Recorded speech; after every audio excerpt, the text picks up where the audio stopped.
Yeah, so we actually ran an experiment end of last year called Wow.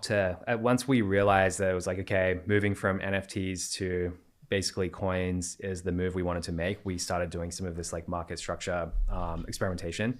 And the first version we did was actually on our own bonding curve and our own protocol essentially. And what we found was the gains that you get in customizability, at least for the stage that we were at then, were offset by like how hard it is to just build enough distribution and liquidity out of the gate and the integrations you need. So like showing up on things like Dex Screener, being integrated with all the different routers and kind of APIs that exist that a lot of the wallets are built on. Yeah. And then Uniswap is actually like really, really good. Especially with, Unsurprisingly, yeah. right? And with, so we're on V3 currently, we'll move to V4. But V3 basically gave us everything we needed out of the box, which was we could put, 100% of the supply into a pool.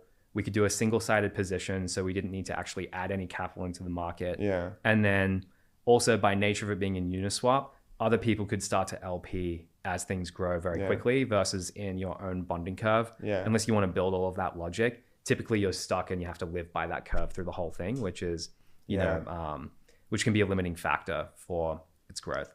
And then on top of that, it was just like, simple.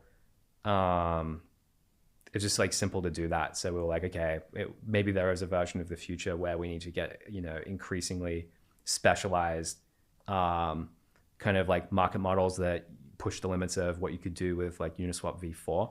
But it was like, this will get us started out of the gate. And then we also wanted to normalize the experiment for ourselves to some extent, which is we don't want to necessarily innovate too much on the market that the model that we can see is working.